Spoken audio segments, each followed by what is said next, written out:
好，第一位啦，咁啊好開心，上星期同大家分享咗九大行為點樣可以幫你去實踐，去啟動咧神蹟喺你生命嘅參與。咁啊，今日我哋咧就好多朋友好心急啊，佢就話每個星期一樣太慢啦，咁就想講多啲。OK，咁所以我哋開始咧就每個星期講兩個行為，係啦，咁就俾大家可以多啲空間操練啦。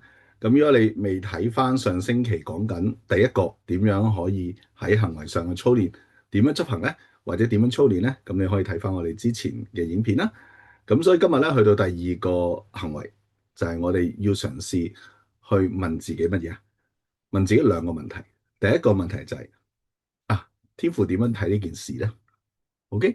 第二個問題就係我點樣去處理呢件事可以更加似耶穌呢？因為我哋喺聖經都有提我哋腓立比書講乜嘢？你們以基督耶穌嘅心為心，係啦。咁好似好難咁樣，亦都冇一個標準答案點樣去面對每一件事。咁但係當你有第二個行為咧，其實就將我哋睇呢個世界或者我哋諗嘢嘅角度觀點咧，就會闊咗好多。OK，因為以前嘅世界我哋冇信仰，我哋都習慣用我哋自己嘅方式去諗嘢。咁我哋嘅信仰一定要將信仰去啟動，先可以經歷不一樣。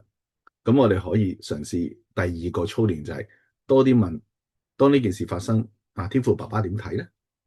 當呢件發生，我點樣去做決定更加似耶穌咧？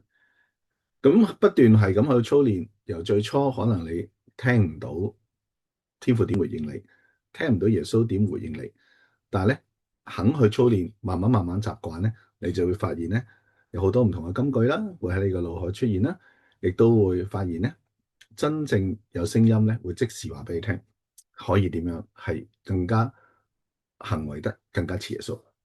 咁所以呢個咧就係一個操練嘅方法。咁所以咧，當我哋有呢個嘅能力，亦都係一個勝過世界嘅方法啦。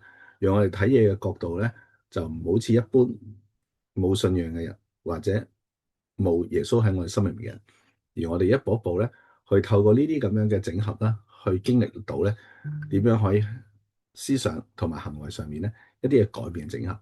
OK，咁呢個咧就第二個可以操練行為。咁第三個咧就係、其實如果大家認識我哋要學習嘅就係咩？就係、感謝神喺 anytime 咧，喺任何時間環境上面，我哋都可以乜嘢去感謝嗱，好似好阿 Q，但係咧呢個行為操練咧，亦都可以幫我哋有一個勝過世界嘅心因為聖經講啊嘛，係啦，凡事謝恩，因為神喺基督裏面向我有指定嘅旨意。咁喺咁樣嘅感恩嘅選擇咧，就可以俾我哋有一個嘅概念。咩叫概念啊？就係呢件事出現咗，就算係點樣都好，我都一定仲會有出路，因為天父有美好計劃。咁當你不斷去係咁喺度操練咧，其實我哋成日都講緊，我哋嘅格局就會因為咁樣去提升，唔會因為一兩件事件或者一啲嘅情況就會覺得點算啊，好慘啊，而係任何嘢都係習慣，天父有美好計劃，佢一定有更好嘅嘢安排俾我哋。Say thank you 咗先，因為我哋要天父爸爸參與喺我哋生命當中，我哋同佢建立關係。當你同任何人建立關係，唔好話天父啦，就算地上嘅人，你唔同人哋講多謝，人哋點會睬你啊？OK，咁所以咧，第二個行為嘅操練就係、任何事出現嘅，就算未必係你想啦，或者未必係你即係叫做預備好，即係好似我依家喺度去嘗試錄緊呢一個咁樣嘅 set。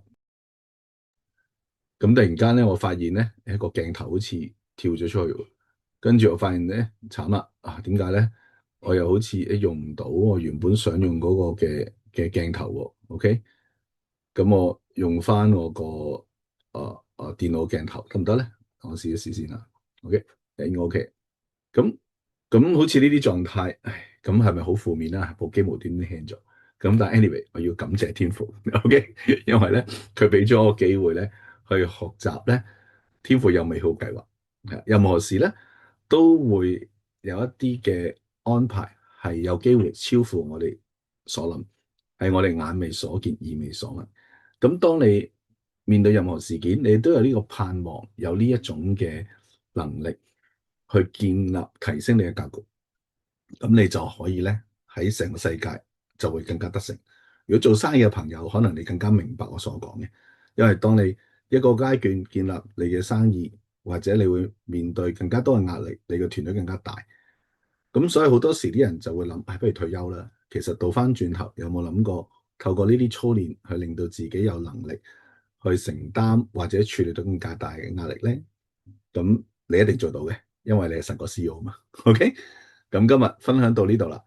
咁有興趣係都可以喺我哋下面 like subscribe channel 啦，亦都可以分享下咧。呢兩個行為嘅操練。當你去面對一個事件，你問神點睇，天父爸爸點睇，耶穌點睇，點做，你會有咩唔同咗咧？當你每次面對事件，都會加個感謝呢一刻呢個狀態或者呢件事，咁你處理嗰陣時，成個心態同埋你嘅 energy 有咩唔同咗咧？咁都鼓勵大家多啲交流啦。